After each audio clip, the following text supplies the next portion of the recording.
د جهادمل او جمیلې د مینې لنډې کیسې ډیرو قدرمنو اوریدونکو سلامونه نیکې هیلې او احترامات مې ومنئ. قدرمنو اوریدونکو د جهادمل او جمیلې د مینې لنډې کیسې پنځمې او له درده ډکې برخې ته مو زه سمیع الله ایوبي هرکلی کوم. دا هم تاسې او دا هم د کیسې پنځمه برخه. امید لرم چې دغه دردونکې برخه تر پایه پورې راسره واورئ.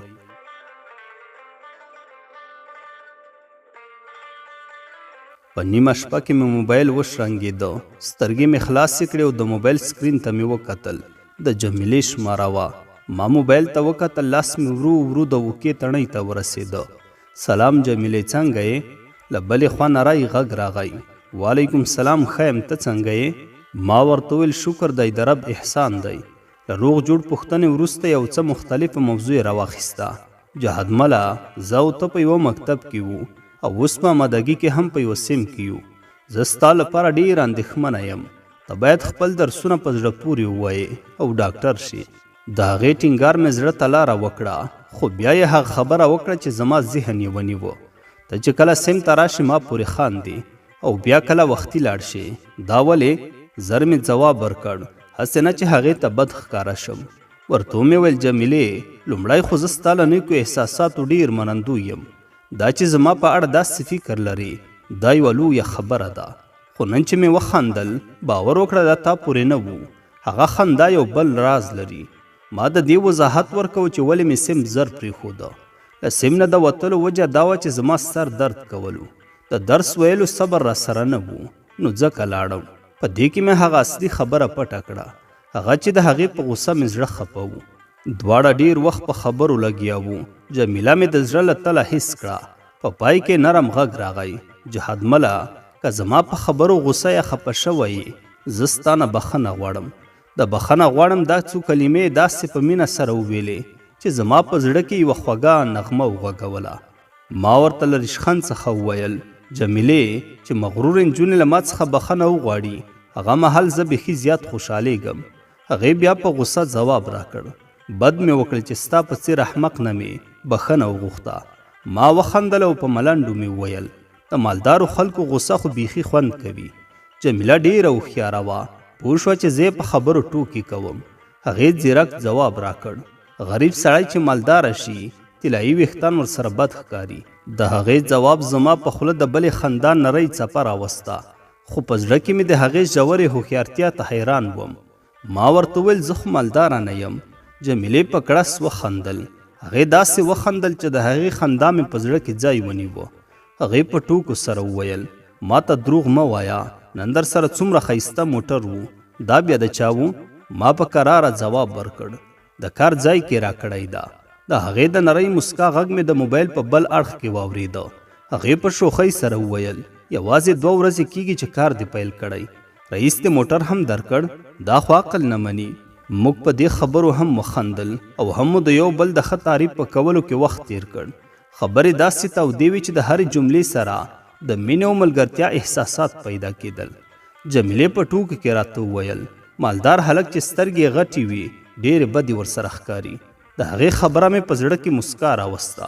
زموږ خبرې دومره خوندورې وې چې د وخت په تېرېدو هېڅ پوه نه شوم. ساعت لا د مخه نیمه شپه وه. د موبایل په سکرین مې وکتل، د شپې 12 نیمې بجې وې. هغې ناڅاپه وویل جهادمله، یوه غوښتنه لرم. ما په خوږه لهجه ځواب ورکړ، مهرباني وکړه. هغه لږه شیبه غلې شوه، بیا په خپل نري غږ کې وویل سبا چې راځې تورې جامې واغونده، له تا سره ډېرې ښې ښکاري.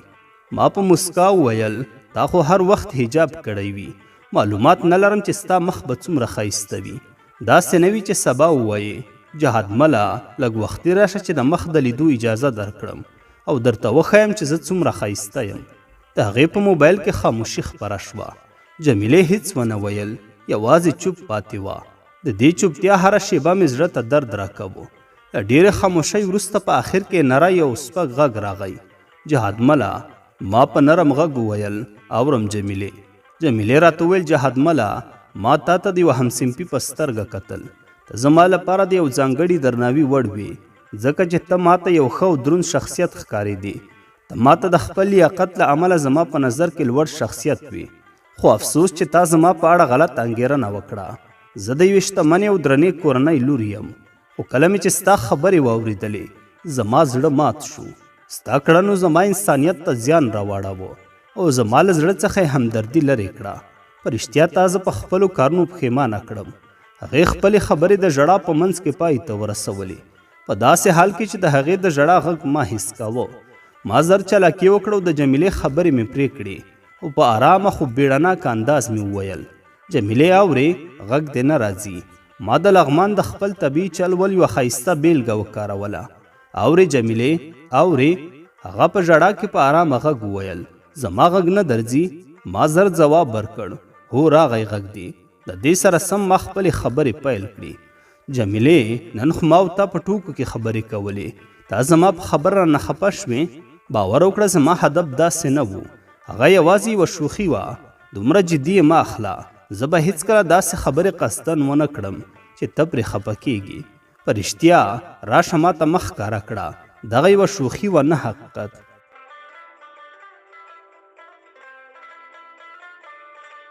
خو جمیله لا هم خاموشه وه. د هغې سکوت زه په خپلو خبرو کې اخیستی وم.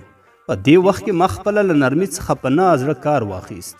موبایل مې بند کړ او حتی خاموش مې کړ، لکه چې غوښتل مې هغې ته وښیم چې زه هم ګیله لرم.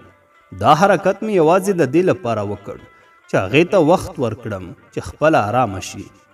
هو، ما په رښتیا جمیلې ته وویل چې راشه نه مخ دې دندې راباندې وکړه، خو دلته مجبوري ډېره سخته وي. داسې چې دروغ مې ورته وویل. په دې فکرونو کې ډوب وم، ذهن مې نارامه و، خو په همدې کې ویده شوم. سهار خدای دې معافي وکړي لمونځ هم راڅخه قضا شو. د شین سهار نری څپې مې د زړه په پردو لګېدې او دغه ټپه مې په ذهن کې راغله: مازدیګر لمونځ دې قبول مشه، مازدیګر لمونځ دې قبول مشه، دیدن دې پرېښود د ایمان کوي سوالونه.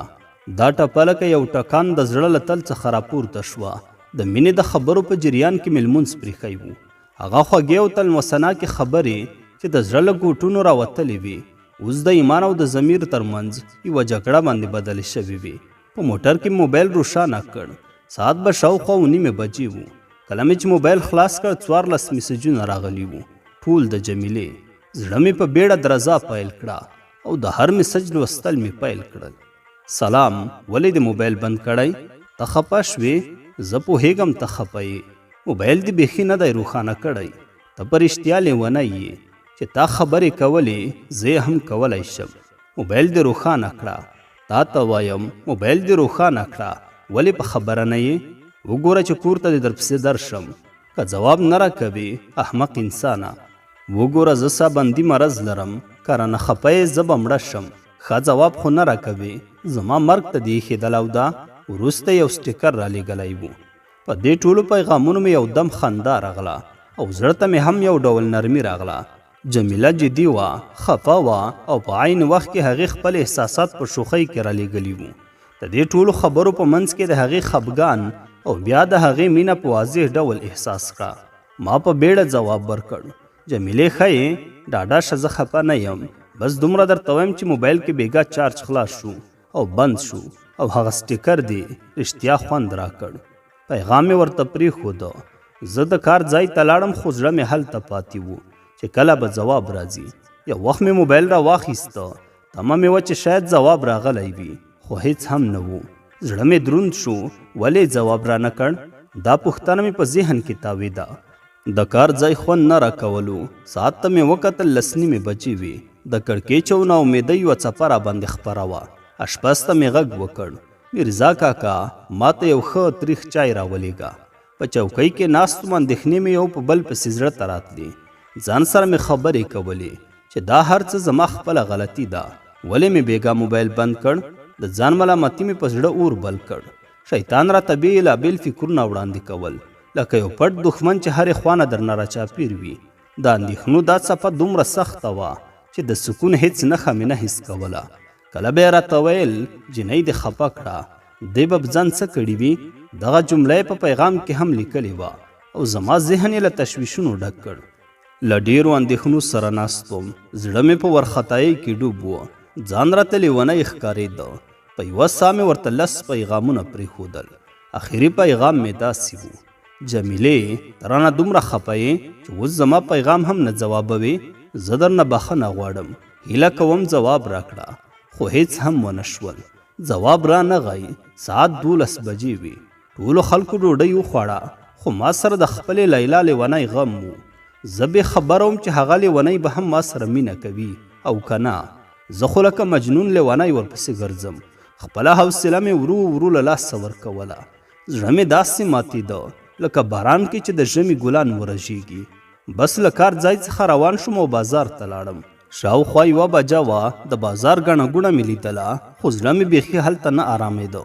په هرې څېرې کې راته جمیله تصویر ښکارېده. مستقیم خپل د درس ځای ته لاړم. هلته د دروازې مخې ته لکه چوکیدار ناست وم. د سړک لور ته مې سترګې نیولې وې. زړه مې په تمه و چې اوس به هغه خماري سترګې ووینم. هغه سترګې چې د هغې لیدلو ته مې زړه ټوټې ټوټې کېږي.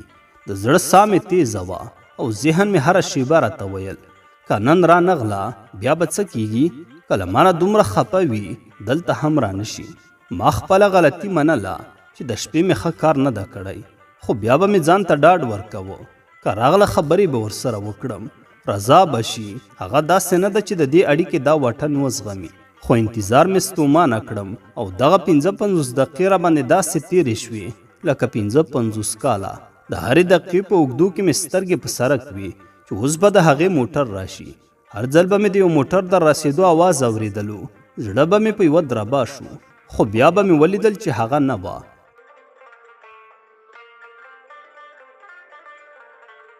په پای کې د درس وخت راغی، خو هغه لیونی را نغله. زړه مې مات شو لکه د امیدونو ټولې کړکۍ چې په ما پسې بندې شي. ذهن مې خالی و او په زړه مې د دروند غم احساس کولو. سیم ته لاړم، خو هلته هم د هغې د تصویر او یادونو څخه خلاص نه شوم. ذهن مې په سلګونو فکرونو جوړول. ځان ته مې ویل: آیا دې اړیکې ته یوازې زه ارزښت ورکوم که هغه زما په اړه هیڅ فکر نه کوي؟ استاد درس ویلو، خو زه له هر څه بې خبره وم. داسې هم نه پوهېدم چې استاد کله راغی او کله لاړ. د ټولګي شاوخوا مې د خلکو خبرې او خنداوې اورېدلې، خو ما ته ټولې بېمعنه ښکارېدې. زه په خپلې نړۍ کې ورک وم. هغه نړۍ چې یوازې د هغې تصویرونه او ناځواب شوي پیغامونه پکې پاتې دي. مازدیګر شو، درس رخصت شو. له ټولګي څخه د وتلو پر مهال مې ذهن د خوب په څیر دروند و او ګامونه مې داسې و لکه څوک چې په خوب کې روان وي. موټر ته وختلم. په چوکۍ کې مې ځان وغورځاوه او چوکۍ مې چپه کړه. له هغه وروسته مې یوازې سترګې پټې کړې او د فکرونو په سمندر کې ډوب شوم. زړه مې خالی و لکه ما چې خپل قیمتي شی بایللی وي. ډېر فکرونه مې کول. ولې رانغله؟ څه به شوي وي؟ آیا هغه به زما په اړه فکر کوي او که نه؟ دا پوښتنې مې ذهن ته آرام نه ورکاوه. ناڅاپه مې موبایل راپورته کړ. د هغې شمېره مې ولټول او زنګ مې ورته وواهه. خو بیا ناڅاپه مې له هغې خوا د یوې ښځې غږ واورېده: تاسې چې کومې شمېرې سره اړیکه نیسئ، اوس مهال له ساحې څخه بهر ده. زړه مې داسې په رپېدو شو لکه د جګړې میدان ته چې ننوتلی یم. د آرامۍ وروستۍ شېبې مې هم له لاسه ورکړې. حال مې ورو ورو خرابېده. په ځان پوهېدم چې ښه نه یم او د بدن انرژي مې لکه د اوبو څاڅکي چې وچېږي داسې ختمېده. کور ته لاړم، خو هلته مې هم بېقراري په آرامي بدله نه شوه. داسې هم لکه څوک چې تبه ولري. 2 کمپلې مې په ځان راکش کړې، خو بیا مې هم ساړه کېدل. د ننګرهار ګرمه هوا چې 38 درجې وه زما په وجود هیڅ اثر نه درلود. په دغې ګرمۍ کې مې یخني کېده او کمپله کې ویده شوم. خوب مې دروند و، خو د خیالونو څخه تش نه و. هر څه مې د هغې د تصویر او غږ تر سیوري لاندې و. زړه مې غوښتل چې دا خوب زر پای ته ورسیږي، خو ذهن مې غوښتل چې د هغې هر یاد ته ودرېږي. سهار شو، خو بیا یې هم پیغام را نغی. زړه مې داسې دروند و لکه ټوله نړۍ مې چې په اوږو پرته وي. زه ډېر بېوسه وم، هیڅ مې نه شو کولی. یوازینی کار مې چې کولی شو دا و چې خپل ذهن او فکر ونه ځوروم. زنګ مې اصغر کاکا ته وکړ. په زحمت مې خبرې وکړې او ورته ومې ویل: کاکا، نن کار ته نشم درتلی، ډېر سخت مریض یم. هغه را سره ومنله، خو زه پوهېدم چې اصلي مریضي مې یوازې په زړه کې ده. بیا مې ځان پر بستره کې وغورځه او ویده شوم. شاوخوا 11 بجې وې چې راویښ شوم. لومړی مې موبایل ته لاس کړ. زړه مې په تمه و، خو بیا هم هیڅ پیغام نه و راغلی. ځان سره مې وویل نور باید زنګ ورته ووهم. زنګ مې ورته وکړ، دا ځل زنګ ورغی. زړه مې لږ آرام شو ځکه چې زنګ تیر شو، خو ځواب یې را نه کړ. یو ځل بیا مې د زنګ کولو لپاره ځان ته جرأت ورکړ. زنګ مې ورته وکړ خو دا ځل یې راباندې قطع کړ. زړه مې چوله شو، ذهن مې بیچاره شو، ځان مې ملامت کړ. داسې مې احساس کړ لکه جمیله مې چې په لوی لاس خپله له ځانه لرې کړې وي.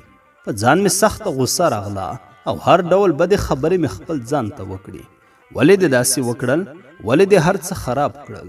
په دې وخت کې مې ناڅاپه موبایل ته یو پیغام راغی. سترګې مې په یوه شیبه کې روښانه شوې.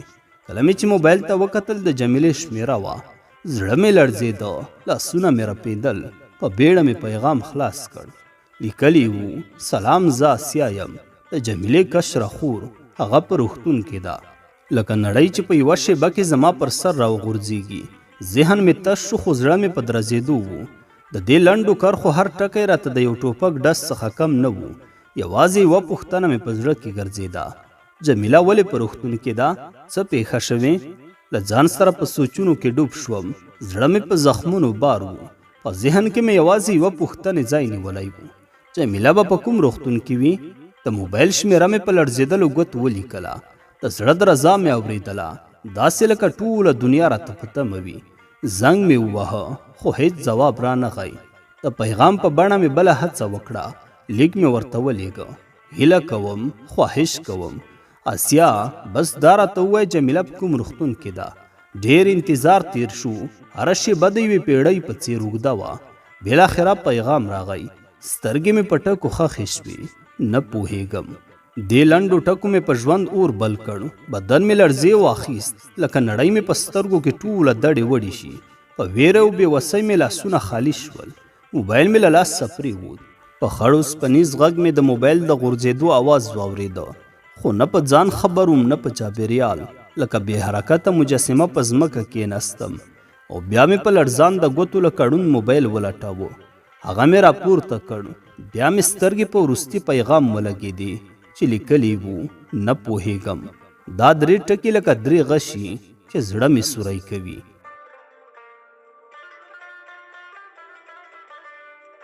د جهادمل او جمیلې د مینې لنډې کیسې ډېرو قدرمنو اوریدونکو، دا وه د کیسې 5مه برخه.